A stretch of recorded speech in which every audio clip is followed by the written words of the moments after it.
This is Hollywood and CBS presenting Forecast Number 4. Herbert Marshall, directed by Alfred Hitchcock in the first program of a proposed new series entitled Suspense.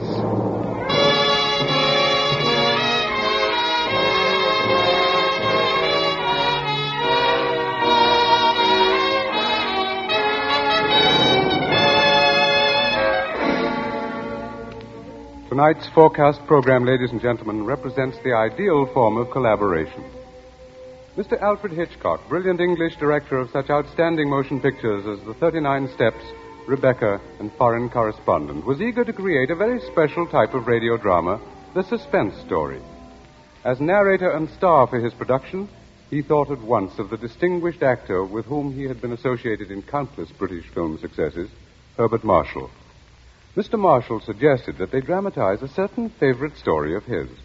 And that story happened to be the very one Mr. Hitchcock had had in mind. Mrs. Belloc Lowndes' classic in Chills, The Lodger.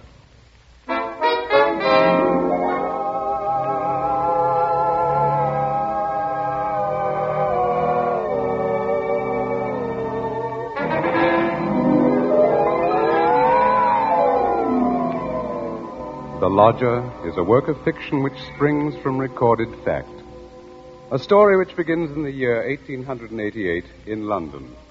A London terrorized by the fifth in a succession of recent murders. It was believed that these deeds were the work of one person, a tall, gaunt figure in a black Inverness cape, carrying a small, narrow bag. That meager description, provided by a highly unnerved witness, was the sum total of all that was known of the murderer.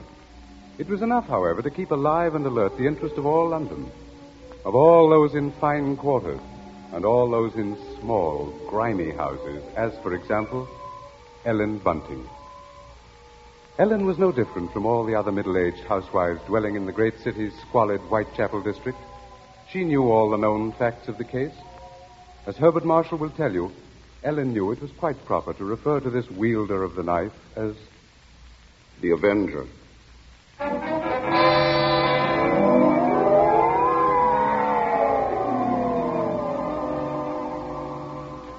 Of course, Ellen Bunting was far more concerned with her personal problems than with thoughts of the Avenger. Yet the case of that strange, elusive killer quite often forced all other matters from her mind. There was that mad, meaningless scheme he seemed to follow. All his victims, for example, had been women. All had been young, attractive, and, oddly enough, blonde. But Ellen could no more understand the motive for his brutal slashings than could the police. This night, she and her husband, Robert Bunting, sat before their fireplace reading the newspaper account of the latest murder. The Avenger had struck again.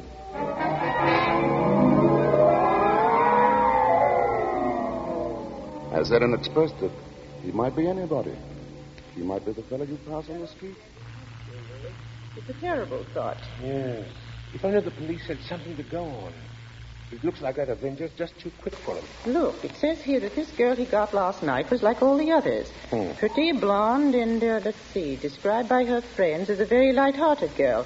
What a pity. Did you ever stop to think who fits that to a T?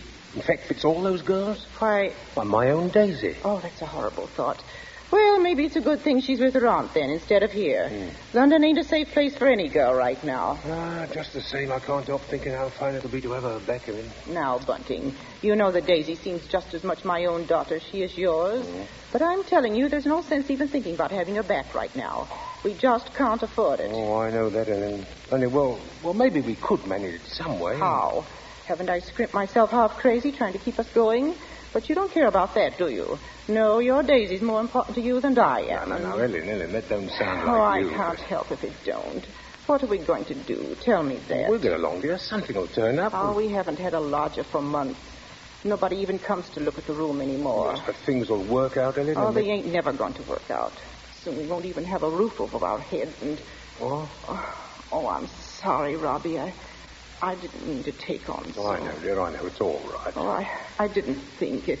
It's just that I've been so worried. Well, don't you go worrying another second, old girl. Why, first thing you know, you won't be pretty anymore. You'll have your face all wrinkled. Now, and see now, here, come on, now, let's see a smile. Come on, just have one smile for me. Just alone, one smile like you used to, eh?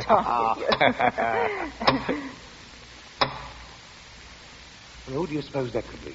Awful late for visitors. Bunting, do you think it could be somebody looking for rooms? Well, it might be. You want me to go to the door? No, I'll go. Oh. You just stay here. Yes, all right. Now, be sure you get a good look at the rooms before you let them in, dear. Oh, I'm coming. Oh, I do hope it's...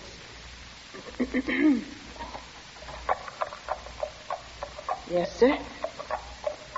Is it not true that you let lodgings? Yes, sir.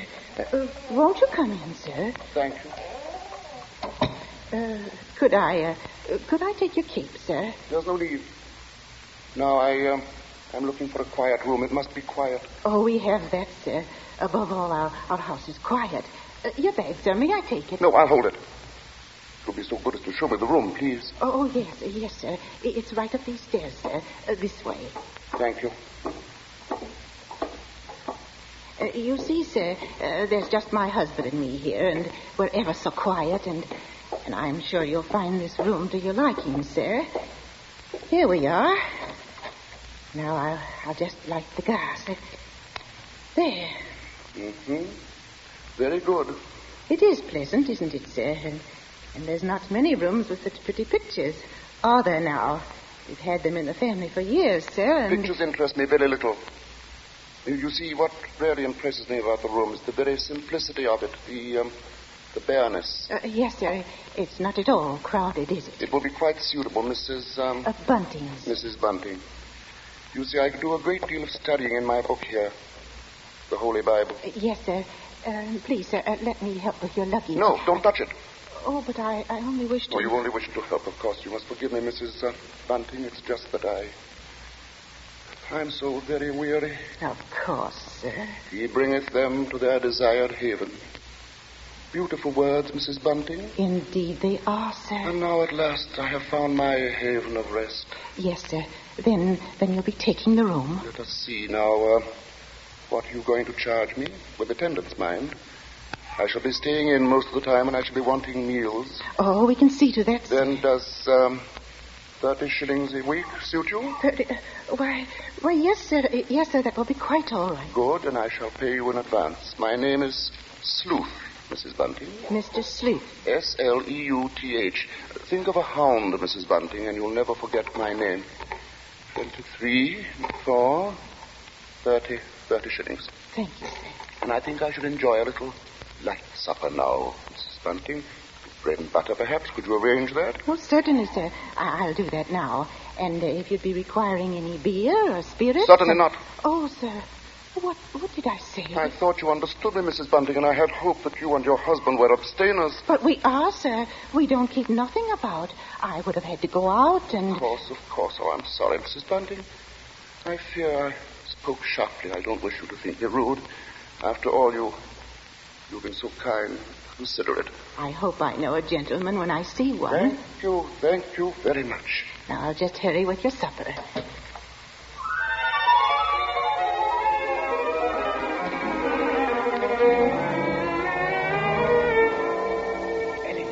Ellen, did he take the room? Don't bother me now. I have to get him some supper. What did you mean? Come to the kitchen where he won't hear us. He took it, Ellen? Yes, He took the room? Yes, we're all right now. Look, 30 shillings. A week in advance. Oh, it's wonderful. Wonderful.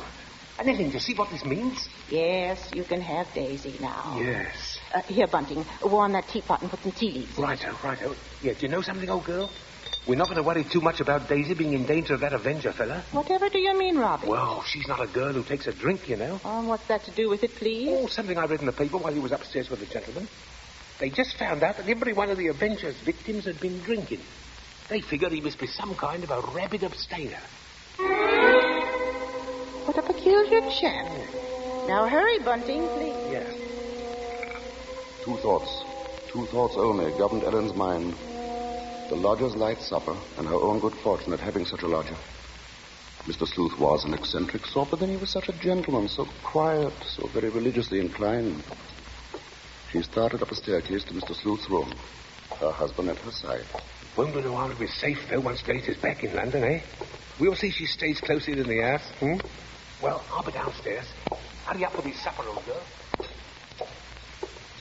She has cast down many wounded from her. Yea, many strong men have been slain by her. Come in. And to know the wickedness of folly. Why, Mr. Yes? What is it? Those pictures. Those pretty girls. You've turned all their faces to the wall.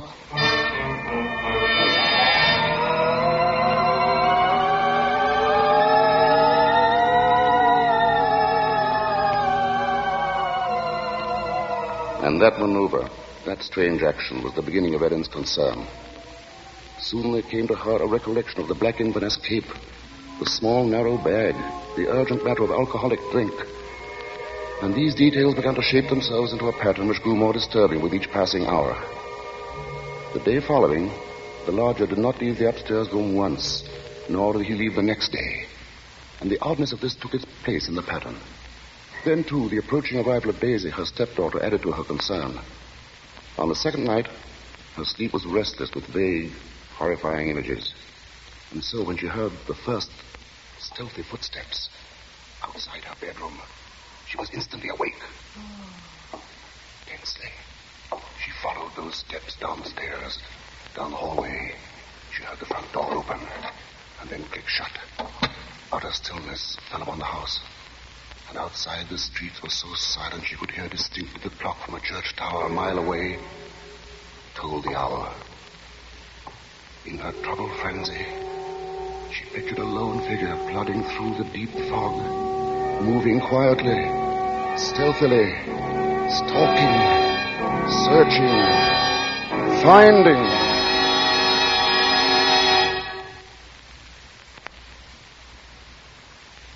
When, soon after she heard the lodger return, she sought to quiet the horrible dread which had possessed her. She assured herself that Daisy's arrival that day was no cause for alarm. Now she reasoned, how could there be anything really evil about so religious a gentleman as Mr. Sleuth?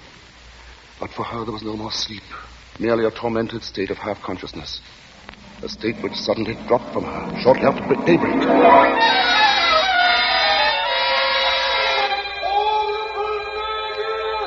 Horrible murder.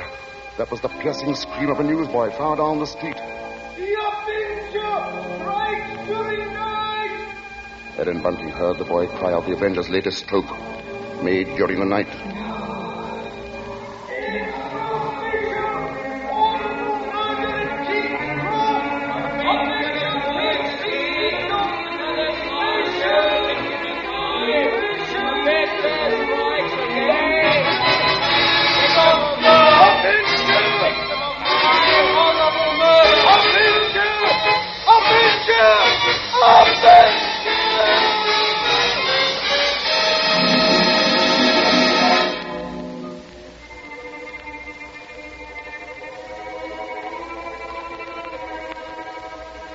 Ellen's first glimpse that morning of the grey-faced lodger brought the sleepless night's warm terror full to the surface.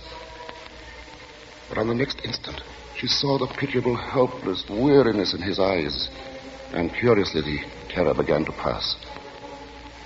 She found that she was hoping desperately that her fears were unfounded. Earlier, she had determined to tell Bunting of the awful convictions in her mind. Now, however, she felt she must be certain before she spoke to a soul.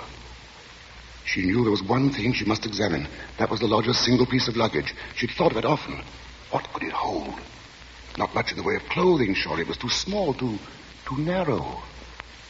It was more like a case. A case for a knife.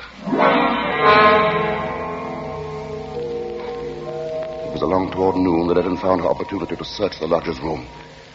Soon after Bunting left to meet Daisy, Mr. Sleuth himself walked from the house. Ellen watched the tall, thin figure in the black Inverness cape disappear down the street, and then she rushed upstairs, into the room. Quickly, she moved to the closet. It was no different from what it had always been, utterly empty. She found nothing under the bed. She went then to the chest of drawers against the wall. She opened the top drawer and found inside nothing but a frayed shirt, 2 handkerchiefs. The next drawer, underclothes, socks. The next empty. There remained then only one possible place for the small, narrow bag, the bottom drawer, and it was locked. Tugging at the drawer, she heard suddenly the opening of the front door downstairs. Panic-stricken, she rushed out of the room and down the hall to the head of the stairs. Upstairs, Ellen? Ellen, Daisy's here. Oh, Mother Ellen, it's so good to see you. And well, whatever's the matter? Yes, you've gone quite white. Oh, well, I'm all right. I wasn't expecting you so soon. Oh, you don't know how fine it is to be back, Mother Ellen. Oh, the country's all right in its way, but there's nothing like London now, is there? No, there isn't. But as long as that Avenger's about, I can see we're going to have to do something about these blonde locks, eh, Ellen? Oh, don't worry about that. I'll dye them maybe, or just pin them under my hat. Well, Daisy, I might as well get you settled. Oh, now, Father, isn't that just like her? She's straight to the point, and no point. Well, I'll bet a sixpence you'll have a dust cloth in your hair before you've got your coat off. Mr. Sleuth. Mrs. Bunting, I see my door is open. Oh, we were just leaving, so we... Does this mean that all of you have been in my room? Oh, not at all, sir. What must I do? Keep it locked? But you see, sir, I was just tidying up a bit, and Mr. Bunting, he brought his daughter up, sir. She just arrived. This is Daisy, sir. Pleased to meet you, sir. She's been away for quite a long while, you see, Mr. Sleuth, and that's why we're a bit excited, you might say. Yes, you must have been surprised when you came in, hearing us laughing and carrying on that way. Yes, I must say I was. However, Miss Daisy, there are all types of joy, are there not? Yes, I'm sure there are. The despicable evil joy of the abandoned and the divine happiness of the blessed. A vast difference, that. You do understand me, don't you? Why, yes, sir. Yes, Mr. Sleuth. I devoutly hope so, Miss Daisy. Nowadays, there are so very few young women like yourself who do. In fact, I all but despaired ever of finding one. If you'll excuse us now, sir, we'll be getting Daisy's things put away. Of course, Mrs. Bunting, and I must be getting to my room. Believe me, Miss Daisy, it's been a revelation to meet you. Oh, thank you, sir. I'm sure we shall have much to discuss. He's a queer one, all right. But such a gentleman, isn't he?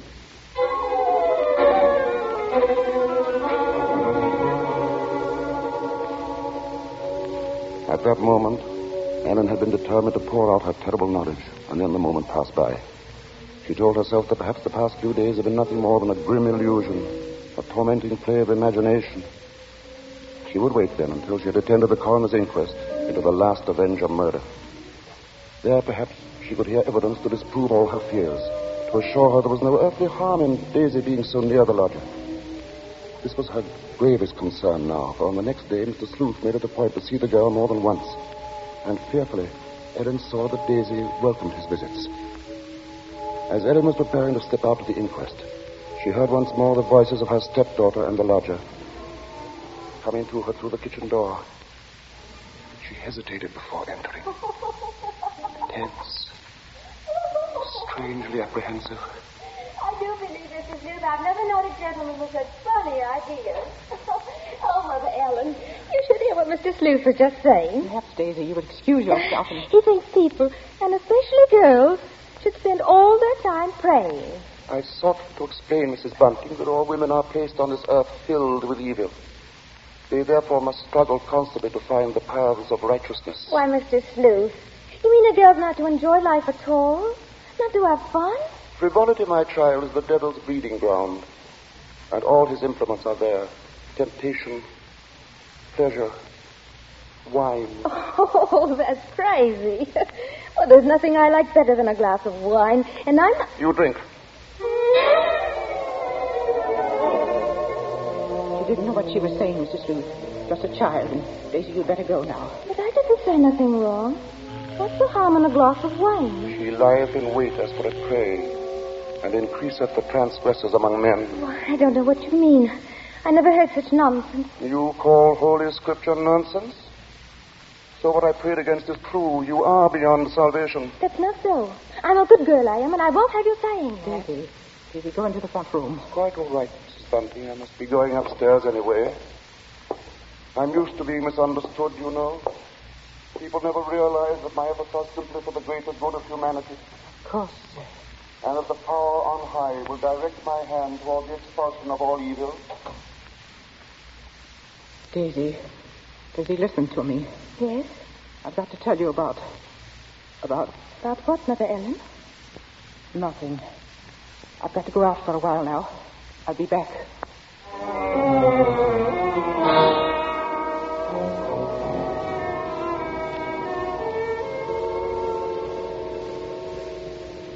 The moment to reveal the secret horror had come again and passed. Ellen's sudden recollection of Mr. Sleuth as he stood in the doorway had overwhelmed her. She must give him this last chance, this last frantic search for disproving evidence, this trip to the inquest. If that chance should fail, then she would tell Bunting or the police. So with the knowledge that Bunting was left in the house to look after Daisy, she boarded the underground train bound for the coroner's court. But as the train pulled away from the station, a new torture came to her, began to mount in her mind. It was the sudden realization that provided Sleuth was the murderer, she was equally responsible for his crimes. She had been giving him protection. If anything should happen to Daisy, she would be equally guilty. Fully as guilty as the Avenger.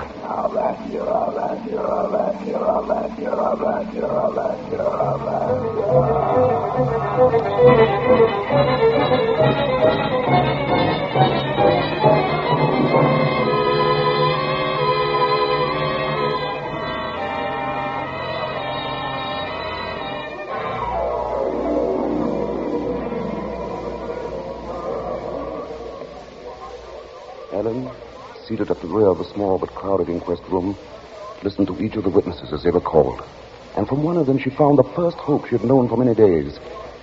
This witness lived next to the alley in which the Avenger had committed his crime that night.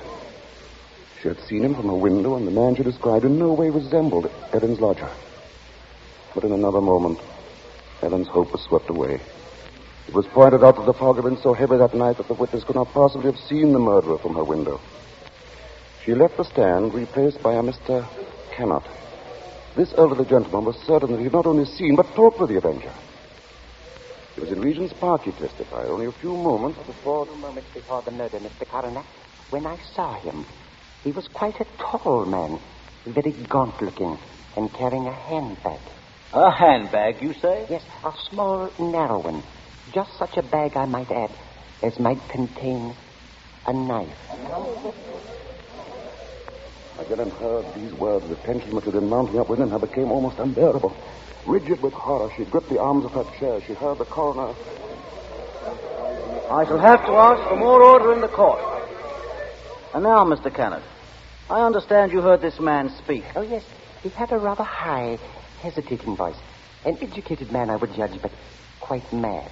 What do you mean by that? Well, as he emerged from the fog, he was talking aloud to himself. Believe me, sir, he was reciting scriptures from the Bible.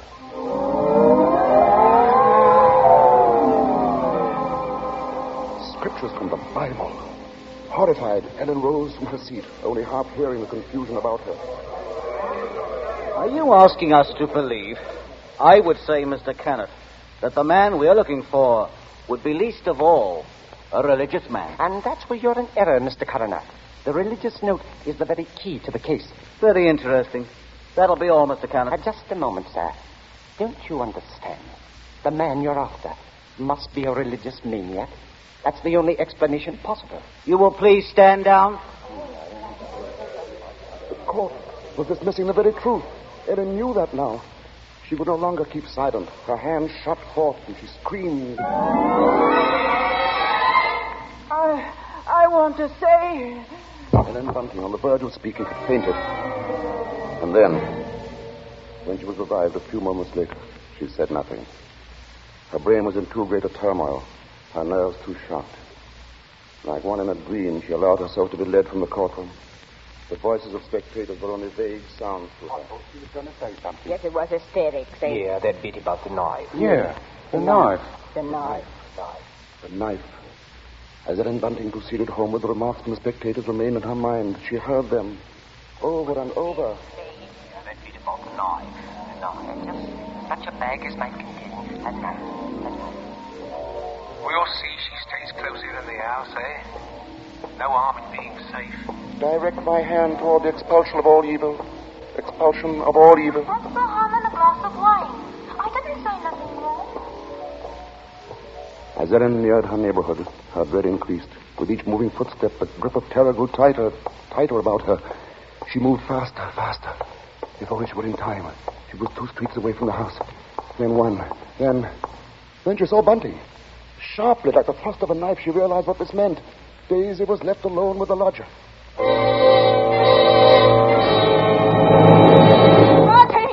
Bunting!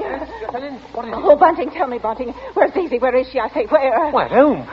Oh, listen to me. Try to understand. Sleuth is the Avenger. What are you saying? Oh, Lodger, he's the Avenger, Bunting. Oh, but there's no time for that. Daisy's in danger. Hurry! Hurry! Yes. Daisy!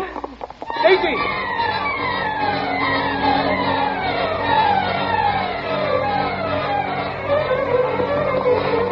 Here we are, Bunting. Here we are. Daisy! Oh, Daisy! Daisy, where are you? I'll look in the kitchen, Bunting. You try the sitting room. Daisy! Daisy! Where are you, Daisy? Answer me, Daisy! Oh, Try the bedroom. she's not here. What about the dining room? Look, she's not there. She's not downstairs. Then there's just his room.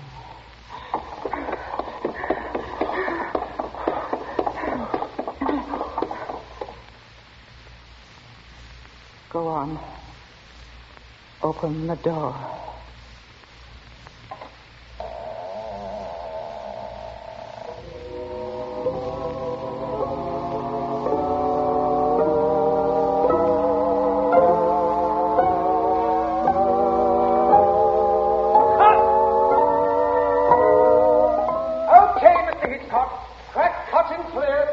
Say, Cop, what's the idea, Hitch? I've a few more lines to do.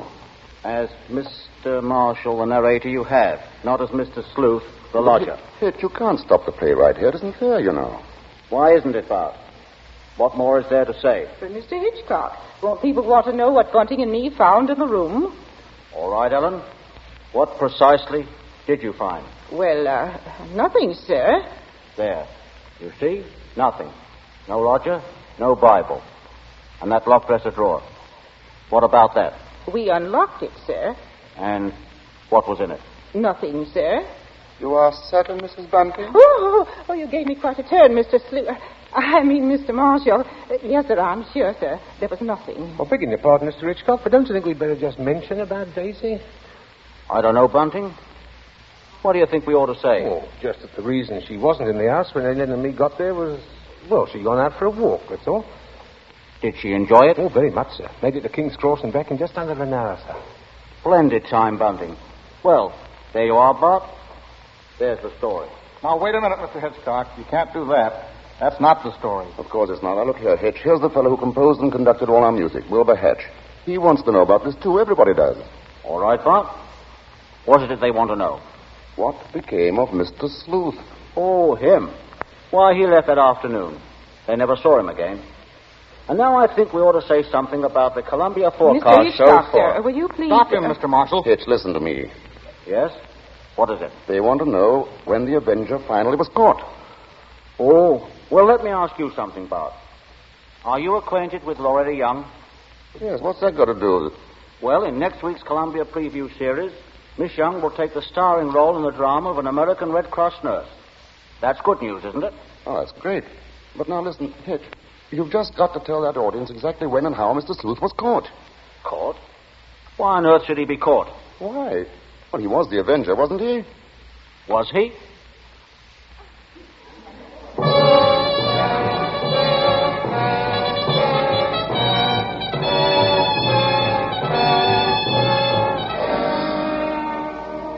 Your guest, gentle listener, is as good as ours. Even Mrs. Belloc Lowndes, who wrote the novel, isn't entirely sure. For his masterful direction, our thanks to Alfred Hitchcock, whose latest pictures are David O. Selznick's Rebecca and Walter Wanger's Foreign Correspondent. For his superb characterization of Mr. Sleuth, our thanks to Herbert Marshall. And our thanks to the outstanding British character actor who tonight portrayed the role of Bunting, Edmund Gwen. If you liked tonight's program and want to hear more in the same highly original Hitchcock vein, radio versions of The Lady Vanishes and The 39 Steps, for example, write to CBS and tell us so. Your interest will help bring Suspense to the air as a weekly feature.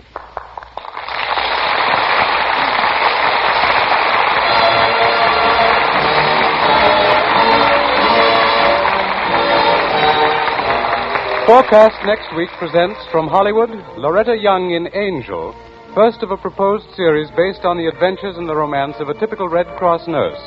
From New York, a new sort of comedy show. Ed Gardner as Archie in Duffy's Tavern, with Gertrude Neeson, Colonel Stoopnagle, Larry Adler, and John Kirby's orchestra. Don't miss Forecast at this hour next week.